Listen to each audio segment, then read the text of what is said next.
RCR, la red que comunica y une al Perú. En esta hora le damos la cordial bienvenida y agradecemos la amabilidad que tiene con RCR, Red de Comunicación Regional, al señor Yehude Simón Munaro, líder del Partido Humanista. En su momento ha sido presidente del Consejo de Ministros. Señor Yehude Simón, qué gusto saludarlo. Gracias por atender la comunicación. Muy amable. ¿Cómo está? Al contrario, José, muchísimas gracias por la oportunidad y como conversamos temprano, por supuesto que te recuerdo mucho. Hemos tenido varias entrevistas. Así es, qué gusto saludarlo. ¿Cómo le va? Bien, ¿cómo está analizando el momento político? Estamos en una segunda vuelta electoral, bastante complejo, por cierto, ¿no? Tenemos una crisis sanitaria en plena pandemia, tenemos además una crisis económica y una crisis política. ¿Cómo está analizando usted el momento político? Con mucha preocupación, por cierto, con mucha preocupación porque tú lo dices bien, ¿no? O sea, no solamente es el proceso electoral el que está complicado, sino tenemos una pandemia horrorosa que cada día nos hace tener más luto, más luto, más luto. No hay día en que no desaparezcan 340, 350 peruanos por un lado, y que esto no va a terminar hasta por lo menos hasta el 2022, hasta que estén vacunados todos. Ya en el mundo hay casi 2.200.000 personas fallecidas por coronavirus.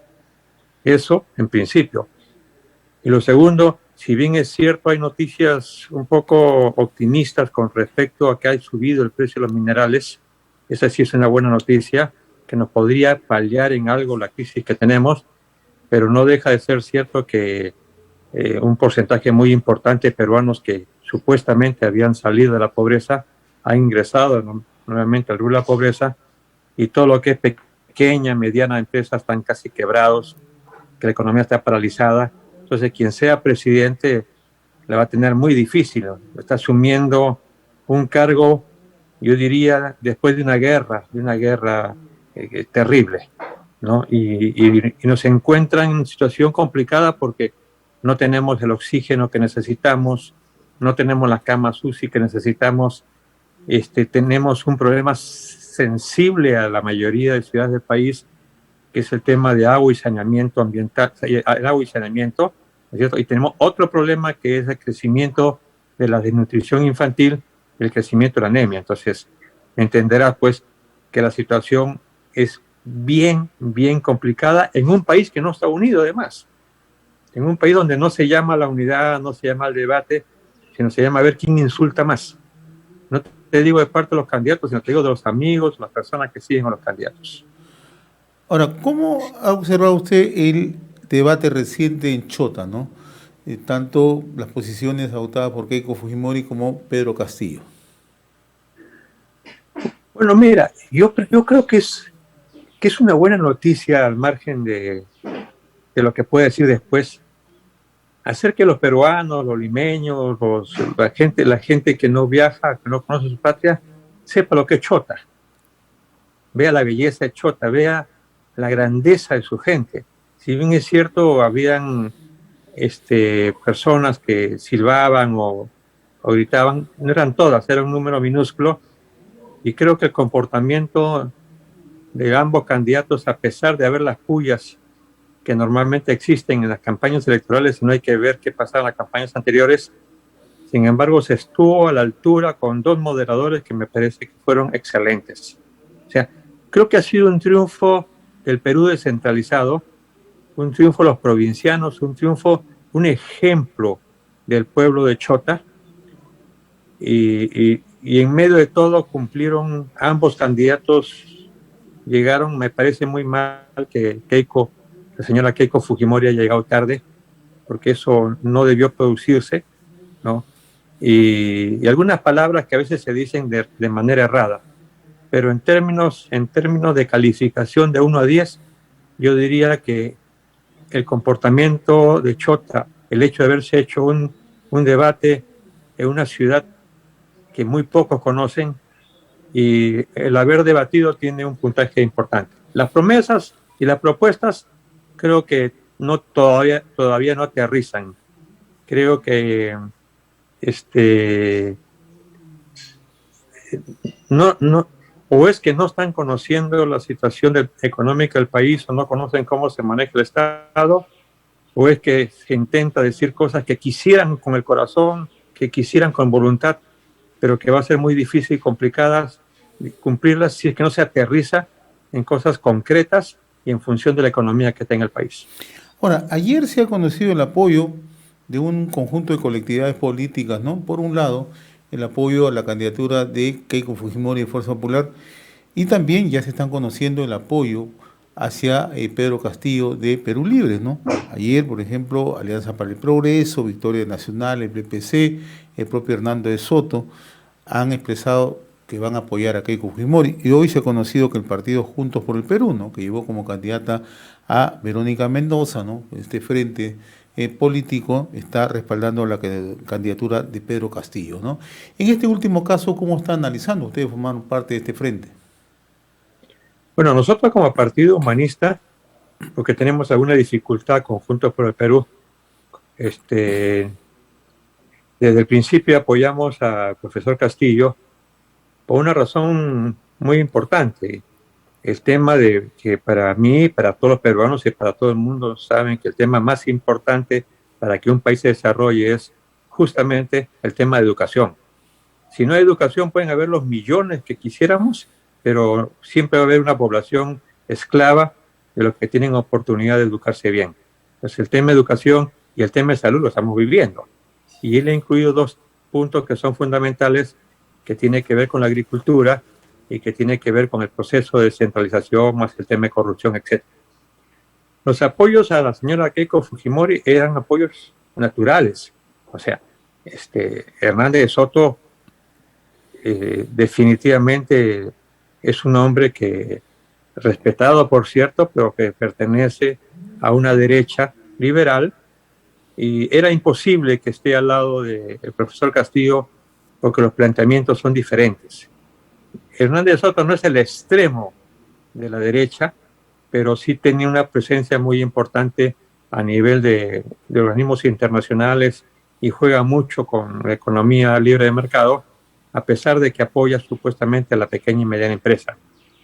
En el caso de Rafael Aliaga, pues ahí no hay nada que discutir, ¿no? O sea, si Rafael Aliaga puede decir lo que quiere, y está en su medio natural. El PPC, naturalmente, tenía que apoyar a la señora Keiko Fujimori porque viene de ese sector, y yo respeto su opinión porque nunca han sido diferentes. Entonces, lo que se está haciendo es juntar una derecha inteligente por un lado en algunos casos, y una derecha ultraderecha que es en otros casos que van contra cualquier sistema, ¿no? Que incluso llegan, creo que a niveles fascistas, lo cual me preocupa mucho. Y en el lado de la izquierda, ¿usted también ve eso? Que hay sectores de la izquierda que son moderados, ponderados, que tienen una visión mucho más inclusiva en términos de democracia, pero también hay núcleos que es necesario que se clarifiquen. Sí, yo creo que en el caso de la izquierda también sucede exactamente lo mismo. O sea, hay una izquierda más que moderada, una izquierda acorde con el siglo que se vende, una izquierda que ve como el ejemplo a Mujica o al presidente Tábare, una izquierda que ve como ejemplo lo que está pasando en la China o lo que está pasando en Rusia, incluso una izquierda que ve lo que está pasando en Cuba, donde en Cuba ya entró la pequeña, mediana empresa y el presidente está aperturando. Y también, por cierto, hay una izquierda que es radical, muy golpeada, radical, que no lo podemos esconder. Además, ellos mismos se identifican como gente radical. O sea, en otras palabras, va a ser un encuentro entre dos sectores, ¿no? Entre dos sectores, uno con una derecha ultra radical, hasta fascista, y con sectores de derecha democrática y liberal.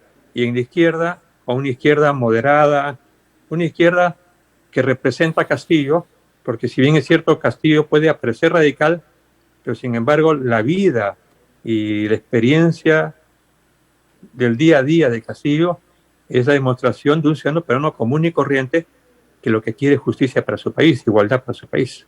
Ahora, usted acaba de enumerar dos temas muy puntuales, ¿no? Por el lado de la derecha, o la centro derecha, como se le quiera llamar en el país, tiene sus matices y tiene sus lados extremos, ¿no? Y por el lado también de la izquierda, usted lo acaba de explicar, ¿no? Que hay quienes buscan mantener por el cauce de la constitucionalidad, por el cauce de encontrar soluciones más consensuadas, pero hay otros sectores también un poco más extremos, ¿no? Allí, ¿cómo se va a conciliar, por ejemplo, en el lado de la izquierda, ¿no? Esos puntos de vista, generar, digamos, un consenso y los desencuentros que existen, ¿no? Verónica Mendoza, por ejemplo, fue muy cuestionada en las elecciones pasadas por su cambio, su viraje que tuvo, y también fue cuestionada por algunos pronunciamientos que ella tuvo contra algunos líderes de la propia izquierda, ¿no? Contra el propio Pedro Castillo, es un enjuiciamiento muy severo en algún momento. Entonces, ¿cómo conciliar ahí? Mira, en los procesos electorales siempre suceden esas cosas que por falta de experiencia o por afán de ganar un proceso, no medimos las consecuencias, o sea, nos volvemos esclavos de nuestras palabras, ¿no? Y no hemos aprendido a ser demócratas y no hemos aprendido, por ejemplo, a saber discrepar con calidad. Pero tiene que zanjarse las heridas porque yo veo muy difícil que sectores de izquierda puedan apostar por la señora Keiko Fujimori. Eso es muy, muy difícil. Pero hay toda una campaña muy, muy fuerte, yo diría 10 veces o 100 veces más fuerte que la que hubo contra el presidente Humala, contra el expresidente Humala con respecto a Pedro Castillo. Y yo creo que también ha habido responsabilidad de los consejeros de Pedro Castillo, porque han habido propuestas que no son, que la misma izquierda, por lo menos la izquierda que tiene alguna experiencia, propondría, ¿no? En el tema de la Constitución todos estamos de acuerdo, pero cuando se habla de cerrar la Defensoría del Pueblo o el método que hay que hacer para la nueva Constitución, yo creo que hay errores que se deben corregir. Y a mí me parece muy bien ya que el profesor Castillo, haya podido hacer un llamamiento a las Fuerzas Armadas, ¿no? Para trabajar todos juntos. Y incluso al pueblo cristiano que sepa de que él proviene de un cristianismo que es interesante, ¿no? Que es el cristianismo primigenio, de solidaridad, de amor al pueblo. Ahora, usted comentaba hace un instante, señor, yo decimos algo que nos parece muy puntual. Usted decía, tenemos que aprovechar las oportunidades que se presentan, y ha citado el tema de lo que podríamos aprovechar en el tema de los minerales, por ejemplo, que están alcanzando precios en el mundo con mucha expectativa, ¿no? Usted ha sido presidente del Consejo de Ministros y en alguna oportunidad cuando yo he conversado con usted, usted siempre ha estado a favor de las inversiones, con un respeto medioambiental, con un respeto hacia las comunidades. Incluso en algún momento, en los mejores términos, ha confrontado con Marco Arana, que es una persona que siempre se ha caracterizado por estar en la otra orilla, ¿no? En este caso particular, Pedro Castillo dice, vamos a nacionalizar, vamos a estatizar. ¿Esos mensajes son, de una u otra manera, pueden generar confianza o por el contrario nos pueden generar mayor situación de desconcierto en el país y en el plano internacional? Sí, yo creo que esas declaraciones no son felices. No son felices porque justamente causan desconcierto. Porque si se va a nacionalizar, el profesor Castillo debía decir qué cosa es lo que se va a nacionalizar. ¿De acuerdo? Y el único tema que a mí me parece interesante es, más que nacionalizar, es cómo se va a renegociar el tema del gas o de algunos otros productos, ¿no? Pero no nacionalizar, salvo que haya un abuso ya extremo, porque lo cierto es que hay que recuperar recursos naturales nuestros, riquezas nuestras a favor del país, que no lo hemos estado viviendo. Pero llegar a extremo de estatización o llegar a extremos de nacionalización, lo que se va a producir es justamente lo que usted dice, ¿no? Una desconfianza, y con la ayuda de la prensa, una cosa que se dice como 1 se coloca en 100. Defensoría del Pueblo, lo vuelvo a reiterar, hay que defenderla. Que pueden haber cambios, sí, pero hay que defenderlas. El Poder Judicial hay que defenderlo. El Tribunal Constitucional hay que defenderlo. O sea, de eso usted no tenga la menor duda. Y de la libertad de prensa también. Pero, por ejemplo, cuando hoy día, y ayer y antes de ayer, leo calificativos de terroristas, o sea, de los peores calificativos que pueden haber contra algunas personas porque piensan diferente, entonces Y ahí yo me pregunto si eso es realmente libertad de prensa, ¿no? O sea, porque califican a una persona terrorista, la están marcando para toda su vida. Porque hay gente que lee el título, el capítulo en el diario o en la televisión, escucha, y ya dice, ese es terrorista. Y lo dejo para toda la vida marcado como terrorista. Ahora, para finalizar, señor Yudísimo, yo le agradezco la amabilidad de compartir esta comunicación con RCR. El ideario que planteó Vladimir Cerrón, en realidad, marca bastante distancia con lo que piensan algunos líderes de la izquierda, ¿no? Y eso, sin lugar a duda, va a ser un tema de discusión central. Desde su punto de vista, Pedro Castillo va a tener que o alejarse o, en todo caso, morigerar ese discurso original. Sí, yo creo que yo he conversado muchas veces con Vladimir Cerrón, se lo digo con toda la franqueza. En momentos buenos, hemos tenido momentos buenos de amistad, de compañerismo, y momentos malos. Pero tampoco Vladimir Cerrón es un monstruo, ¿no? Ni es un ¿cómo se llama? Ni tiene todos los defectos que se pretenden. Pero creo que Castillo van a tener que sentarse a conversar ambos para ver qué cosa es lo que le conviene al país. Yo como presidente de un partido, una vez que soy presidente, si soy presidente de la República, dejo por momento mi partido de lado, no digo dejo al partido de lado, sino que comienzo a gobernar para todos los peruanos. Y todos los peruanos no son ni los ricos solamente, ni son los pobres solamente, sino creo yo que el Perú son 13 millones o 30 millones, perdón, de habitantes, o 33 millones de habitantes. Y eso me pasó con el presidente Humala. Yo recuerdo mucho que cuando estuvo el presidente Humala detenido, me fui a visitarlo y me dijo, lo que no entendió mi gente es que uno no gobierna para un sector, gobierna para todos los sectores.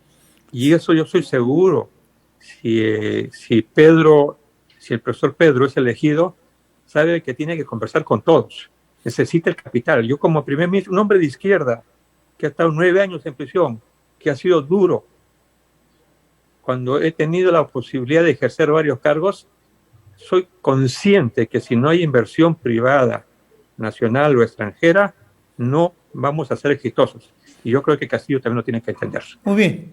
Señor Yudísimo Munaro, ha sido un gusto conversar con usted. Le agradezco la gentileza, la cordialidad que ha tenido con RCR, Red de Comunicación Regional. Muy amable, muy gentil, ¿ah? RCR, la red que comunica y une al Perú.